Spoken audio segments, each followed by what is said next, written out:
Alors bonjour, mon nom est Claudine Perrault, je suis conseillère pédagogique à l'éducation préscolaire et aujourd'hui je vous présente la première capsule d'une série de 4 pour vous informer sur ce que ça signifie pour nous au service éducatif, les interventions préventives au préscolaire. Nous avons créé un comité constitué de direction, d'enseignants, d'orthopédagogues, de professionnels et d'autres représentants des services de garde aussi et moi-même. Parce qu'avec l'arrivée du nouveau programme, ben, on trouvait ça important de s'assurer qu'on avait une compréhension commune de ce que ça signifie pour nous l'intervention préventive au préscolaire. Il fallait aussi définir ensemble nos fondements, nos balises, partager nos pratiques gagnantes pour déterminer qu'est-ce qu'on doit prioriser dans nos écoles lorsqu'on parle d'intervention préventive. Mais évidemment, c'est vous qui intervenez directement avec les enfants. Alors, c'est pour ça qu'aujourd'hui, on a créé on a créé des capsules vidéo. Oui, voilà, dans le but de développer avec vous une vision commune des interventions préventives dans votre milieu pour que vous puissiez vous aussi réfléchir au rôle des différents intervenants dans votre école, toujours dans cette même perspective d'intervenir tôt auprès des enfants. Et puis, évidemment, ben, pour bien répondre aux besoins des enfants et intervenir tôt, ben, il faut s'assurer d'arrimer le travail des différents intervenants. Donc, à travers les différentes capsules, on va vous guider là, sur justement comment développer une vision commune des interventions préventives au préscolaire. Maintenant, il faut savoir que le nouveau programme de formation à l'éducation préscolaire comporte 2 mandats.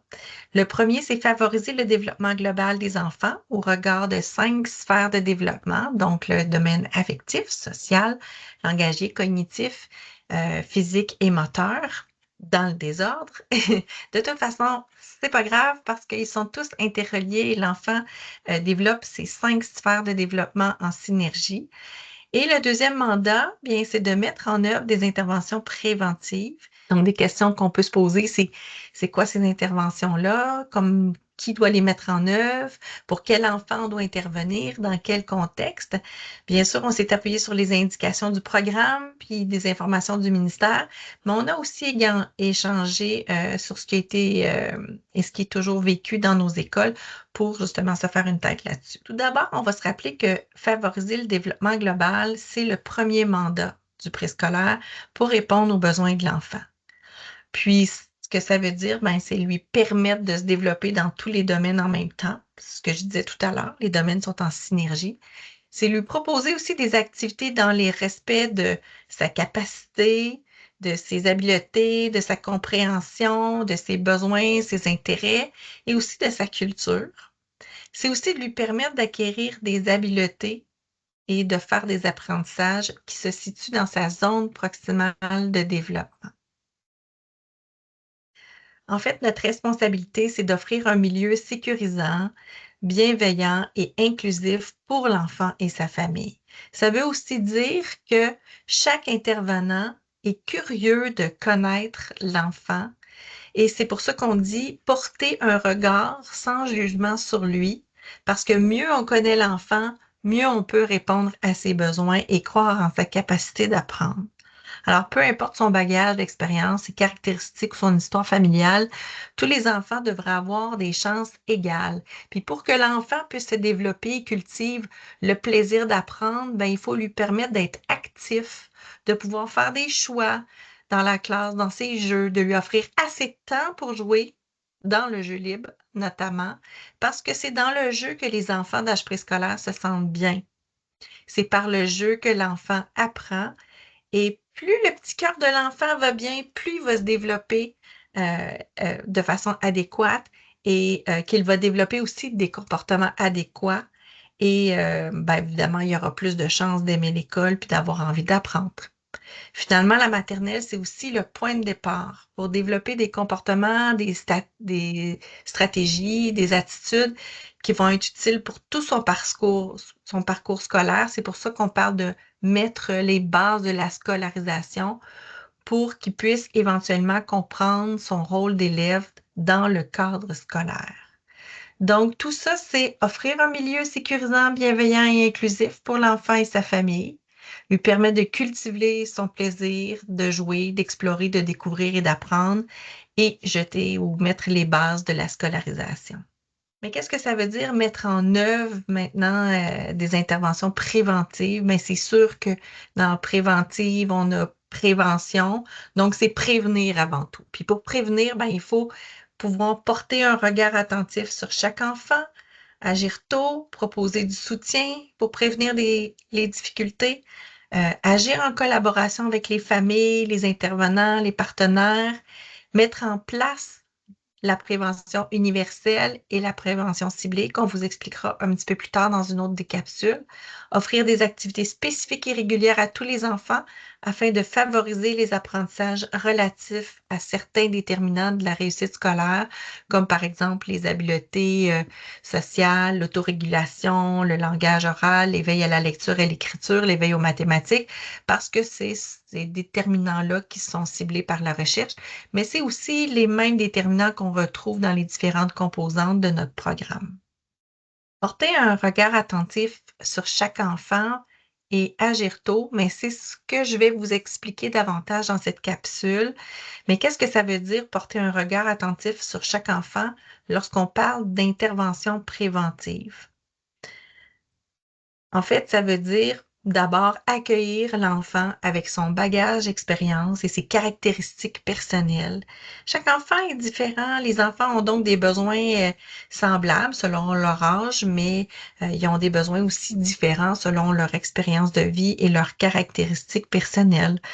D'ailleurs, un des nombreux bienfaits des pratiques de transition dans nos écoles, c'est de nous permettre de connaître un peu mieux l'enfant avant l'entrée scolaire. Ça nous permet, entre autres, d'avoir des informations sur son développement en milieu de garde, puis ses besoins avant la rentrée scolaire. Évidemment, c'est pas parfait, mais c'est aidant. Quand je porte un regard attentif sur sur ce qui se passe en classe, je peux mieux comprendre ce que l'enfant me dit sur lui, qu'est-ce qu'il me révèle à son sujet, à travers ses gestes et ses paroles, et par la même occasion, me permet de mieux intervenir. Donc, c'est pour ça qu'on dit dans le programme qu'observer le cheminement de l'enfant, c'est adopter une attitude d'écoute et porter un regard attentif sur sur ce qui se passe, pardon, et ce que révèlent ses gestes et ses paroles.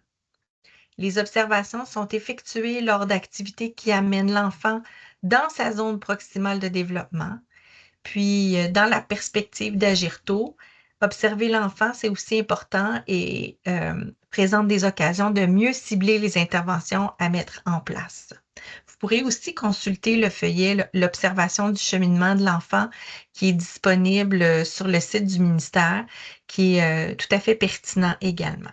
Donc, plus j'observe les enfants, plus je suis à l'écoute de ses besoins et je peux le soutenir dans ses activités au besoin. Ça, c'est agir tôt. Ça, c'est intervenir de façon universelle. Ça, c'est aussi intervenir de façon ciblée quand je soutiens un enfant de façon plus spécifique. On pourra le revoir un petit peu plus tard. On sait aussi que le jeu libre est propice à l'observation de l'enfant et de son développement en général, mais c'est aussi un moment parfait pour le voir en interaction avec les autres parce que le jeu, c'est un contexte qui est naturel pour l'enfant, puis l'enfant dans le jeu libre, bien, il fait des choix en fonction de ses capacités, puis c'est ce qui se rapproche en fait le plus naturellement de sa zone proximale de développement. C'est certain que les activités que vous faites, qui sont planifiées, sont aussi un bon moment, mais il faut s'assurer que les activités proposées respectent sa zone d'apprentissage. Le travail de collaboration avec les autres intervenants est aussi, en fait, j'ai écrit aidant, là, mais on devrait dire essentiel face à un enfant qui présente des difficultés. C'est sûr que ça nous permet aussi de nous valider, puis de valider nos observations, nos interventions, et mieux cibler aussi les interventions à venir pour aider nos petits cocos.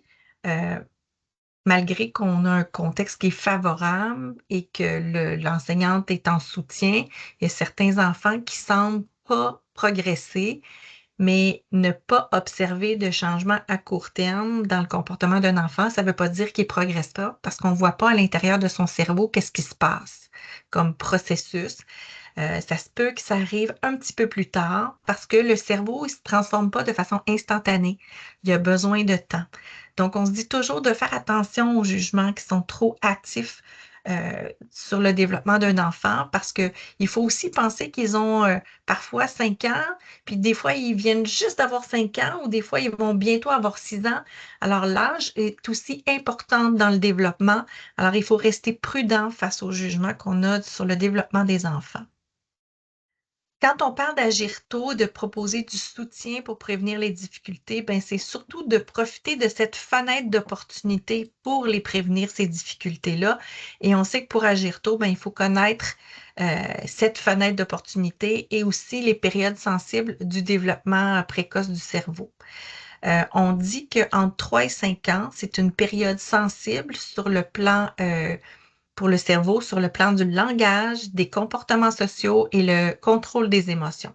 C'est donc un bon moment, la maternelle, pour soutenir les enfants dans ces différents apprentissages. Donc, c'est pour ça, entre autres, aussi qu'on va voir plusieurs enfants avec des difficultés langagières et parce qu'ils n'ont pas fini d'apprendre à parler et à comprendre.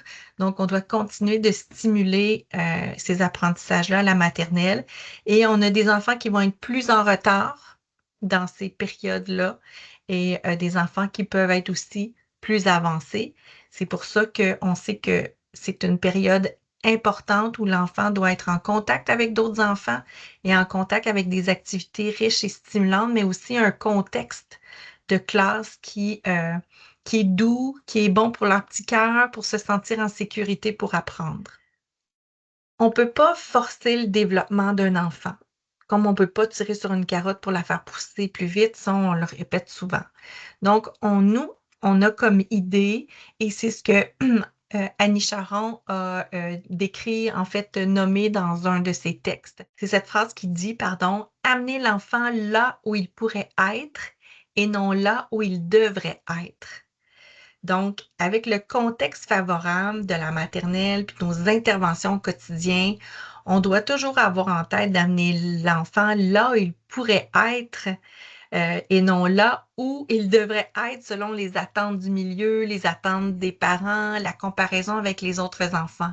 Ils sont tous différents. On a vu que dans les périodes de développement, ils sont aussi différents. Donc, on ne peut pas penser que tous les enfants vont arriver à la fin de l'année avec tout le monde les mêmes habiletés et les mêmes compétences égales.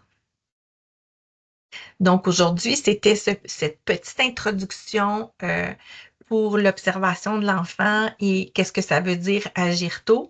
Donc, on vous suggère à la fin de chacune des capsules de planifier un moment d'échange en équipe de collaboration, que ce soit avec la direction, les enseignantes du présco, les enseignantes de première année, l'orthopédagogue, les professionnels. Donc, de choisir différents moments durant l'année pour échanger en équipe sur comment on devrait intervenir au préscolaire, nous, dans notre école. C'est quoi nos modalités, comment on fonctionne, qu'est-ce qu'on fait quand dans la ligne du temps au préscolaire, puis quelle pourrait être la nature des différentes interventions et qui pourrait intervenir. Donc, dans les 4 capsules, on va vous présenter différentes modalités et l'ensemble, en fait, du concept d'intervention préventive pour vous permettre de réfléchir en équipe à quel sera éventuellement votre modèle dans votre école. On vous laisse aussi toujours, et vous aurez dans le document partagé, des questions qui peuvent vous amener justement à discuter en équipe. Une bonne écoute et bonne réflexion. À bientôt.